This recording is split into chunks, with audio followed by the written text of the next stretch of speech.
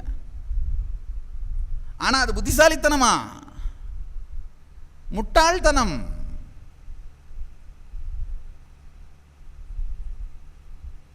வாழ்க்கையில் மேம்பட்டு கொண்டே செல்வது முடிவுகளை மேம்படுத்தி கொண்டே செல்பவர்களுக்கு மட்டுமே அமைகின்ற வரம்.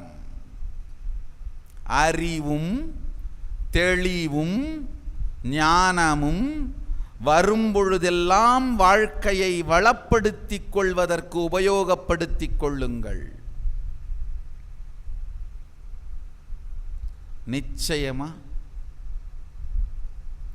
இப்போ நீங்க வாழுகின்றதை விட அகன்ற பரந்த ஆழ்ந்த உணர்வு பூர்வமான வாழ்க்கை உங்களுக்கு சாத்தியம். இது சத்தியம். அதற்கான அறிமுகம் தான் இந்த கல்பதரு யோகமும் சிவதீட்சையும். இன்னைக்கு இந்த முடிவு, ஆஹா, சாதாரண மனித உணர்விலிருந்து ஒரு உயர்ந்த உணர்வு நிலைக்கு சென்று வாழ்வோம்ன்ற முடிவை நீங்கள் எடுத்தால் இன்று உங்களுக்கு தீட்சை நடந்திருக்கிறது. இல்லைன்னா எல்லாம் கூப்பிட்டாங்க, போனேன், ஏதோ பேசினாரு, வந்துட்டேன்.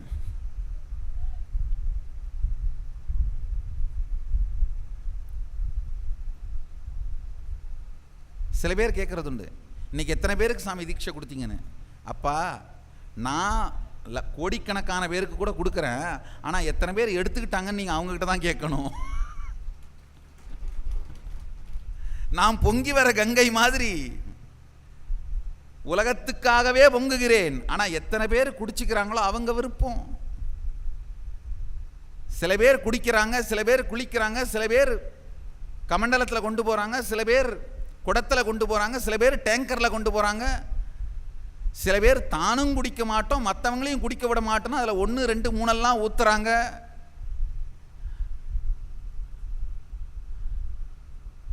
தானும் குடிக்க மாட்டோம் மற்றவங்களையும் குடிக்கிற அளவுக்கு இந்த கங்கையை நிம்மதியாக விட மாட்டோம். ஆனால் யார் என்ன பண்ணாலும் அதனால் நான் மாசடைவதும் இல்லை, என் வேகம் குறையப் போவதும் இல்லை.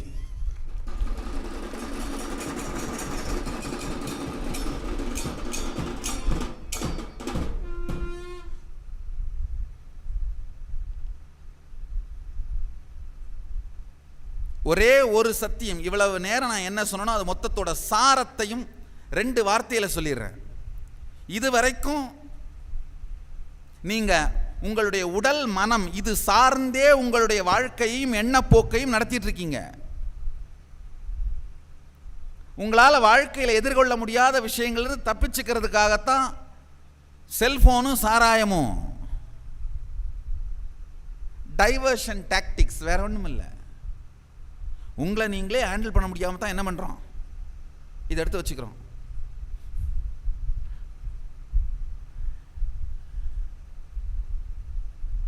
செல்ஃபை பார்க்க முடியாதனால தான் செல்ஃபியாக எடுத்து பார்த்துட்டு இருக்கோம்.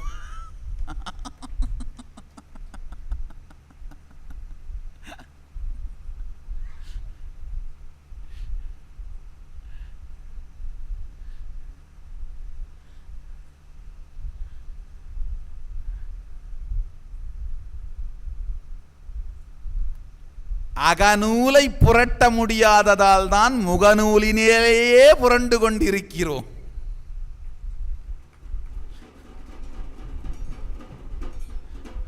முகநூல்னா ஃபேஸ்புக். அகநூலை புரட்ட முடியாததனால், அகநூலை திறக்க முடியாததனால் முகநூலிலேயே வாழ்க்கை கழிந்து விடுகிறது.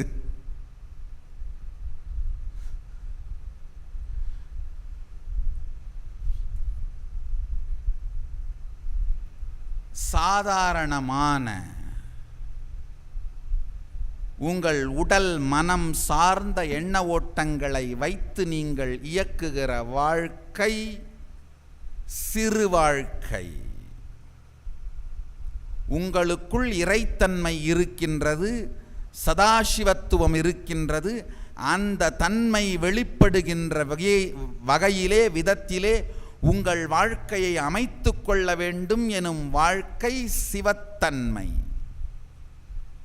சிறுத்தன்மையா சிவத்தன்மையா என்கிற முடிவை நீங்கள் எடுத்தால், சிவத்தன்மைதான்ற முடிவை நீங்கள் எடுத்தால், இன்று நீங்கள் தீட்சை எடுத்துக் கொண்டீர்கள். தீட்சை வெறுமனே அளிப்பது மட்டுமல்ல, எடுக்கவும் செய்யணும். அத்தனை பேருக்கு நான் கொடுத்துருவேன், எடுத்துக்கிறது உங்க விருப்பம்தான்.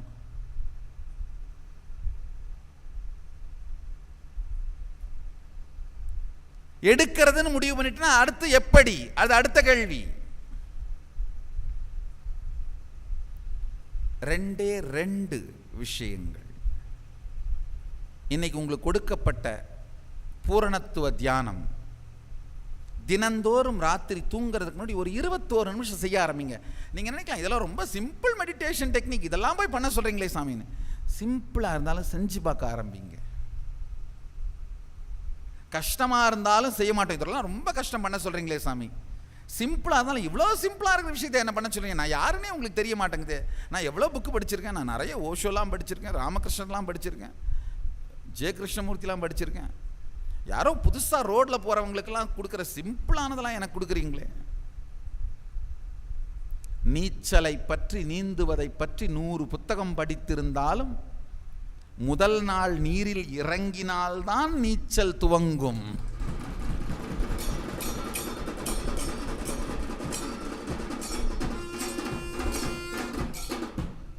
வெறும் 21 நிமிடம் இந்த பூரணத்துவ தியானத்தை செய்து பாருங்கள். நேரம் கிடைக்கும் பொழுதெல்லாம் இப்பொழுது உங்களுக்கு அளிக்கப்பட போகின்ற சிவதீட்சை மந்திரத்தை மனதிற்குள் ரசித்துக் கொண்டே ருசித்துக் கொண்டே இருங்கள். அவ்வளவுதான், வேற ஒண்ணுமே இல்லை, வேற ஒண்ணுமே இல்லை. முதல்ல உங்களுடைய சிந்தனை போக்கை மாற்றிக்கொள்வதா இல்லையான்னு முடிவெடுக்கிறது. சிவத்தன்மையோடு தான் வாழப்போகிறேன், சிவத்தன்மையை வெளிப்படுத்தப் போகிறேன், எனக்குள்ள இருக்கிற எக்ஸ்ட்ராடினரியான சத்தியங்களையும் சாத்தியங்களையும் சக்திகளையும் வெளிப்படுத்த போகிறேன்ற முடிவுக்கு வந்துட்டீங்கன்னா இந்த ரெண்டே ரெண்டு விஷயத்தை துவங்குங்கள். இன்றிலிருந்து உங்களுக்குள் சதாசிவத்தன்மையின் சக்தி, மூன்றாவது கண்ணின் சக்தி பொங்கிக் கொண்டே இருக்கும். இன்னைக்கு உங்களுக்கு 2 சக்திகளை தீட்சையா அளிக்கிறேன். ஜடப்பொருளின் மீது உங்கள் உயிருக்கு இருக்கின்ற சக்தி, ஒரு ஜடப்பொருளை உங்களால் எண்ண மாத்திரத்தால் சங்கல்பத்தின் மூலமாகவே மாற்றவும் இயக்கவும் முடியும். இது உங்க எல்லாருக்குள்ளேயும் இருக்கிற சக்தி. அதை ஜஸ்ட் நான் தூண்டி விடுறேன், வேற ஒன்றும் இல்லை. அந்த விளக்கை தூண்டி விடுவது போல தூண்டி விடுறேன், அவ்வளவுதான். தூண்டுகோல் இல்லாத விளக்கு அணைஞ்சிரும். ஒரு குரு உங்களுக்கு தூண்டுகோலா இருக்கிறவர் தான், வேற ஒண்ணுமே இல்லை. உங்களுக்குள்ள இருக்கிற அந்த ஞான சக்திக்கு தூண்டுகோல், அவ்வளவுதான்.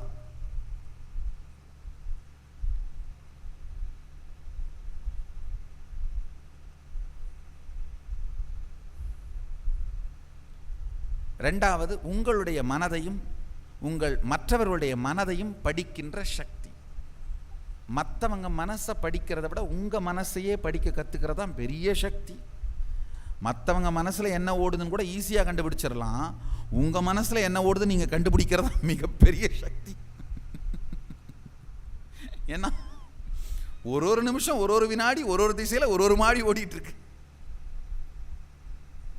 இந்த 2 சக்திகளையும் உங்களுக்குள் மலர வைக்கின்ற தீட்சையை அளிக்கின்றேன். நல்லா புரிஞ்சுக்கோங்க. வாழ்க்கை மிக பெரியது.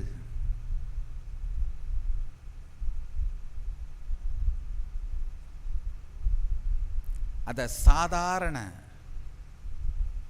உங்களை மயங்க வைக்கின்ற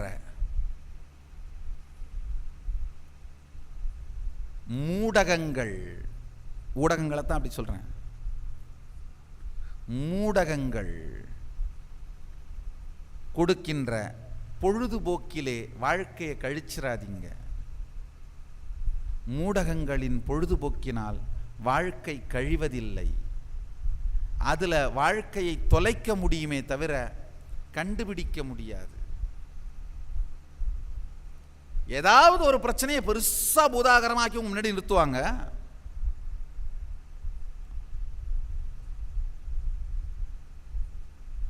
இன்னொரு பிரச்சனை கிடைச்ச உடனே அதை போட்டு அடுத்தது இன்னொன்று எடுத்து நிறுத்துவாங்க. உங்களை அவங்க உங்க பொழுதை போக்கிக்கிட்டே இருக்கிறதா அவங்க பொழுது. இதுல அவங்க வேணா வளரலாம், நீங்க வளர முடியாது. இன்னைக்கு ஒரு மீம்ஸ் ஒன்று பார்த்தேன் ஃபேஸ்புக்கில். ஒன்றும் இல்லை, பல ஆண்டுகளுக்கு முன்னாடி அப்போ இருந்த சீஃப் மினிஸ்டர் வேட்டியை மடிச்சு கட்டிட்டு சென்னை வெள்ளத்தை பார்க்குற மாதிரி, அதுக்கப்புறம் வந்த சீஃப் மினிஸ்டர் அவர் வேட்டியை மடிச்சு கட்டிட்டு சென்னை வெள்ளத்தை பார்க்குற மாதிரி, இந்த மாதிரி வேற வேற முதலமைச்சர்கள் வேட்டியை மடிச்சு கட்டிட்டு சென்னை வெள்ளத்தை பார்க்குற மாதிரியான ஃபோட்டோஸ் எல்லாம் போடுறாங்க. அப்படின்னா இன்னமும் சென்னை வெள்ளம் வந்துட்டு தான் இருக்கு. எத்தனை முதல்வர்கள் வந்து போனாலும் அந்த பிரச்சனை முடியவில்லை.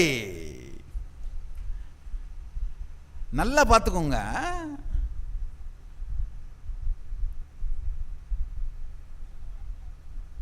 ஃபண்டமெண்டலான பிரச்சனை ஆன்சர் ஆகப்படவே இல்லை. ஃபண்டமெண்டலா நம்முடைய பிரச்சனை என்னன்னா,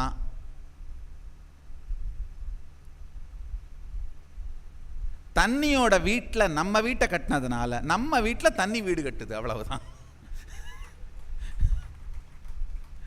தண்ணியோட வீட்டில் நம்ம வீடு கட்டினதுனால நம்ம வீட்டில் தண்ணி வீடு கட்டுது. ஸோ ஃபண்டமெண்டலான பிரச்சனை அட்டன் பண்ணப்படலை. நாம் என்ன பண்ணுறோம், நமக்கு என்னன்னா பெரிய பெரிய ஆளுங்களாம் வந்து பார்த்தாங்க, அவ்வளவுதான். உடனே நம்முடைய அட்டென்ஷன் டைவர்ட் ஆயிடுது. நல்லா தெரிஞ்சுக்கோங்க, உலகத்திலேயே மிகப்பெரிய ஊழல் என்ன தெரியுமா? நாமெல்லாம் இந்த ஊழல் அந்த ஊழல், அந்த நாட்டு ஊழல் இந்த நாட்டு ஊழல் என்னென்னவோ சொல்லுவோம், 2G 3G என்னென்னவோ சொல்கிறோம். உலகத்திலேயே மிகப்பெரிய ஊழல் வந்து பணம்ங்கிற கான்செப்ட் தான் ஊழல். பணங்கிற கான்செப்ட் தான் மிகப்பெரிய ஊழல்.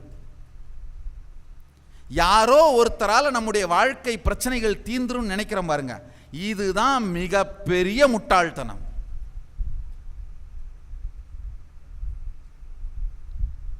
வாழ்வு யாராலும் தீர்வதல்ல, நாம் தான் தீர்த்து கொள்ள வேண்டியது. வாழ்வு யாராலும் மாற்றப்படுவதல்ல, நாம் தான் மாற்றிக்கொள்ள வேண்டியது. நாம நம்முடைய வாழ்க்கையை பற்றி என்ன முடிவெடுக்கின்றோமோ, நாம நம்முடைய பிரச்சனைகளை பற்றி என்ன முடிவெடுக்கின்றோமோ, நம்முடைய சரி தவறு துக்கம் நியாயம் நேர்மை உண்மை இதை பற்றி நாம என்ன நினைக்கிறோமோ, இதை சார்ந்துதான் நம் வாழ்க்கை மலருகின்றது. நான் அந்த ஃபேஸ்புக் மீம்ஸ் பார்த்தேன். ஓ, இவ்வளவு பேர் எல்லாரும் வந்து வெள்ளத்தை பார்வையிட்டு போயிருக்காங்க அப்படின்னா என்ன அர்த்தம்? அப்ப இத்தனை ஆண்டு காலமாக இந்த பிரச்சனையின் அடிப்படையை நாம் புரிந்து கொள்ளவில்லை, அல்லது மாற்ற முடியாத நிலையில இருக்கு. பிரச்சனை முத்தி போயிருச்சு. அதாவது இதுக்கு மேல இவ்வளோ பேரையும் காலி பண்ண முடியாது. நிறைய பேர் அங்க வாழ ஆரம்பிச்சிட்டாங்க.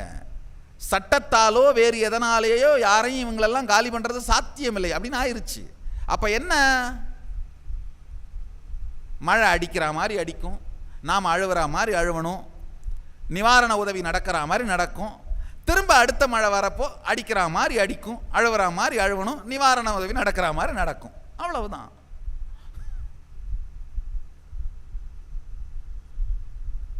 அப்ப அடுத்த தடவை வரும்போது என்னென்னலாம் மீம்ஸ் போடணும் இப்பயே ரெடி பண்ணியாவது வச்சுக்கலாம், அவ்வளவுதான். வேற இதில் ஒன்றும் தீர்வு அப்படின்லாம் பேசுறதுக்கு ஒன்றுமே இல்லை. எங்கோ நாம் நிஜத்தோடு இயற்கையோடு நம்முடைய தொடர்பை இழந்து விட்டோம். அதுதான் பிரச்சனை.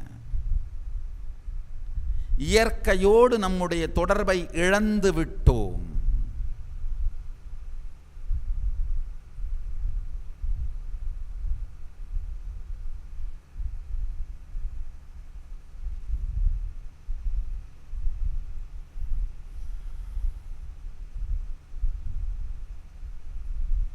சாதாரண குறுகிய உடல் மனம் சார்ந்த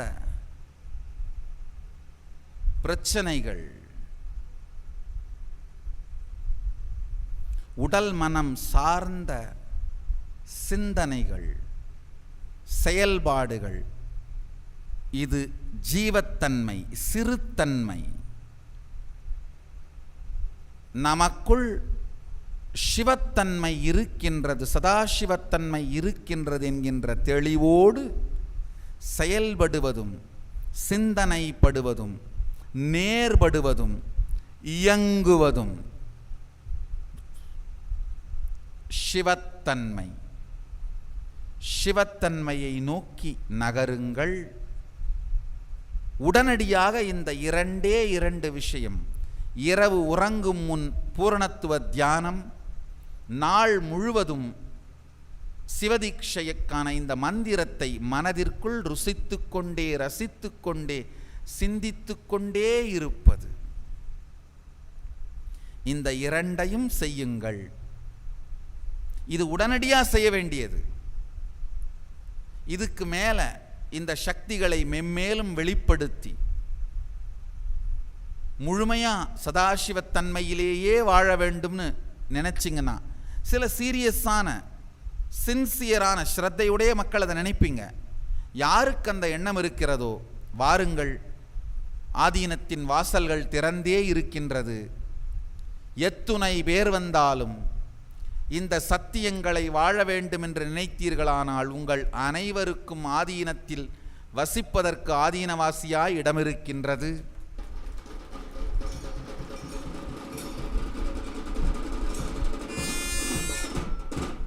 இந்த சத்தியங்கள் எல்லாம் எனக்குள்ள பழுத்து பழமாக மாறி மற்றவர்களுக்கும் பழங்கொடுக்கிற மரமாக மாறின பிறகு தான் என்னை சமூகம் சப்போர்ட் பண்ண ஆரம்பிச்சது. அப்பவும் சப்போர்ட் பண்ணல, கல்லெறிஞ்சு அந்த பழங்களை பறிச்சது, அவ்வளவுதான். ஆனால் நான் எப்போ இந்த சத்தியங்களை வாழ முயற்சித்து என்னுடைய சாதனையை செய்து கொண்டிருந்தேனோ அப்பொழுது என்னை இந்த சமூகம் எந்த விதத்திலும் எந்த விதமான உதவியும் சப்போர்ட்டும் பண்ணலை. எனக்கு நடந்தது மற்றவர்களுக்கு நடக்கக்கூடாது, எனக்கு சப்போர்ட் இல்லாமல் போன மாதிரி மற்றவங்களுக்கு இல்லாமல் போகக்கூடாதுன்றதுக்காகத்தான் இந்த ஆதீனங்களையே துவங்கி இருக்கின்றேன். யாரெல்லாம் இந்த சத்தியத்தை வாழ நினைக்கின்றீர்களோ, இந்த சத்தியத்தை நான் சிந்திச்சு கடைபிடிச்சு வாழற நேரத்தில் யார் சாமி எனக்கு சாப்பாடு போடுவாங்க, யார் எனக்கு துணிமணி கொடுப்பாங்க, யார் என்னுடைய அடிப்படை தேவைகளை பார்த்துப்பாங்க? ஏன்னா என் வாழ்க்கை என் அடிப்படை தேவைகள்லேயே போயிருதே. நீங்கள் சொல்கிற வாழ்க்கை மிகப்பெரிய உத்தமமான உன்னதமான வாழ்க்கை உண்மைதான். அதை நான் கடைபிடிக்கின்ற அந்த சாதனை பண்ணுற நேரத்தில் யார் எனக்கு சாப்பாடு போடுவாங்க அப்படின்ற கவலை உங்களுக்கு இருந்தால் என்னுடைய கதவுகள் திறந்திருக்கின்றன. எனக்கு இருந்த சூழ்நிலையான ஆதரவின்மை பலமின்மை உங்களுக்கு வேண்டாம் என்பதற்காகத்தான் ஆதீனவாசியாக யார் வேண்டுமானாலும் ஆதீனவாசியாக வருவதற்காக என் கதவுகளை திறந்து வைத்திருக்கின்றேன். எப்பவும் சொல்லுவேன், நான் பணக்காரரோட பங்களாக்களில் மட்டும்தான் இடம் பற்றாக்குறை இருக்கும், ஏழைகளின் குடிசையில் இடம் பற்றாமல் போவதே இல்லை.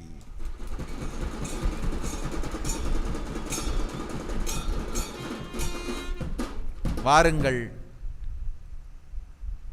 ஆதீனவாசிகள் ஆதீனவாசியாக மாறுறவங்களுக்காகவே, மாறணும்னு நினைக்கிறவங்களுக்காகவே சதாசிவத்துவம்னு ஒரு இலவச நிகழ்ச்சி, இலவசமான 21 நாள் வகுப்பு. அந்த 21 நாளில் நீங்கள் முடிவு பண்ணலாம், இந்த வாழ்க்கை முறை நமக்கு வேண்டுமா அப்படின்னு நீங்கள் முடிவு பண்ணுறதுக்கான பயிற்சி. இப்போ இந்த 21 நாள் முடிச்சு, இல்லை எனக்கு இந்த வாழ்க்கை பிடிக்கலை, இது என்னால் முடியலை அப்படின்னா நீங்கள் திரும்பி போகலாம். அதுக்கப்புறம் இருக்கணும்னு நினச்சி பிடிச்சிருந்ததுன்னா நீங்கள் இருக்கலாம், அது உங்களுடைய விருப்பம். ஆனால் அந்த 21 நாளில் நீங்கள் முடிவெடுக்கிறதுக்கான வாய்ப்பு. ஏன்னா இந்த ஆன்மீக கருத்துக்களும் இந்த ஆன்மீக சிந்தனைகளும் உங்களுக்குள்ள ஊற ஆரம்பிக்கும் போது நீங்கள் நினைச்சே பார்க்க முடியாத சக்திகள்லாம் வெளிப்படும். நீங்கள் எதிர்பார்க்காத விதமான ஆனந்தமும் முழுமைத்தன்மையும் வெளிப்பட ஆரம்பிக்கும். அந்த சக்திகள் மலர்ந்துருச்சுன்னா உங்களுக்கே தெரியும், ஆஹா இதுதானப்பா வாழ்க்கை, இதுக்கு மேலே வேற வாழ்க்கை இல்லை. ஒருவேளை அது உங்களுக்கு அந்த அளவுக்கு பிடிபடலை அப்படின்னா, சரி இது நமக்கு முடியாது, நம்ம கதி பொறிகடலை தின்னுட்டு திண்ணையில் உருள்றதா அப்படின்னா, சரி நீங்கள் அதை பார்க்கலாம். எல்லோருக்குமான ஒரு வாய்ப்பாக ஆதீனத்தின் கதவுகளை சதாசிவத்துவம் அப்படிங்கிற 21 நாள் நிகழ்ச்சி மூலமாக திறந்து வைக்கிறேன். யார் வேண்டுமானாலும் ஆண் பெண் அலி என்கின்ற பால் மாறுபாடு இல்லாமல், ஜாதி வித்தியாசம் இல்லாமல், மத வித்தியாசம் இல்லாமல், எந்த விதமான பேதமும் இல்லாமல், வயது வித்தியாசம் இல்லாமல் யார் வேண்டுமானாலும் வந்து கலந்து கொள்ளலாம். 21 நாளும் இலவச நிகழ்ச்சி. இந்த ஆதீனவாசி வாழ்க்கை முறை சதாசிவத்தன்மையை சார்ந்து சக்திகளை வெளிப்படுத்தி வாழுகின்ற வாழ்க்கை முறை. உங்களால் வாழ முடியுமா? உங்களுக்கு வேண்டுமா? உங்களுக்கு பிடித்திருக்கின்றதா? அதுவும் நீங்களும் வாழ்க்கையில் இணைந்து வாழ முடியுமான்னு நீங்கள் ட்ரை பண்ணி பார்க்கலாம். அதுக்கான சாத்தியம் உங்கள் எல்லோருக்கும் திறந்து வைக்கப்படுகின்றது. 2 மாதங்களுக்கு ஒரு முறை இந்த நிகழ்ச்சி பெங்களூர் ஆதீனத்தில் நடைபெறுகின்றது. நீங்கள் 21 நாள் பங்கெடுத்து பார்த்து முடிவெடுக்கலாம். இன்னும் ஒரு 25 நாள் டிசம்பர் மாதம் நடக்கப் போகின்ற மகா சதாசிவகம் எனும் நிகழ்ச்சி. இந்த நிகழ்வு உங்களுக்குள் ஆன்மீக மறுமலர்ச்சியை, மகா சதாசிவ சக்திகளை வெளிப்படுத்துகின்ற ஆன்மீக ஞான ரசவாத நிகழ்வு. இந்த நிகழ்வு இலவசம் அல்ல. ஆனால் இந்த நிகழ்வுக்கு பணம் ஒரு தடையாக நிச்சயம் இருக்காது. கலந்து கொள்ள வேண்டும் என்கின்ற முடிவை நீங்கள் எடுத்தால் இயற்கையும் லக்ஷ்மியும் உங்களுக்கு எல்லா விதத்திலும் துணை செய்வாள். நல்லா புரிஞ்சுக்குங்க. உங்களால் ஆன நீங்கள் செய்ய வேண்டியதெல்லாம் நீங்கள் செய்யுங்க, நான் செய்ய வேண்டியதை நான் செய்கிறேன், நீங்கள் அங்கே இருப்பீங்க.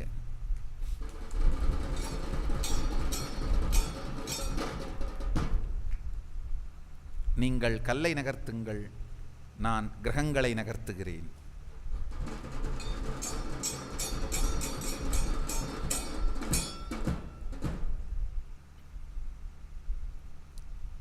இருபத்தைந்து நாள் நிகழ்ச்சியில் கலந்து கொள்ள வேண்டும் என்று நினைப்பவர்களும்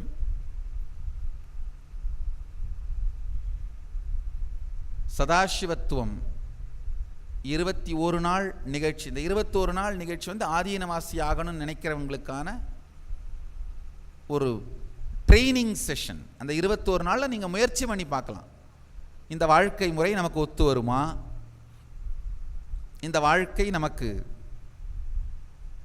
பிடித்திருக்கிறதா, இந்த சக்திகளெல்லாம் உண்மையிலேயே நிஜம்தானா, இதையெல்லாம் நாம்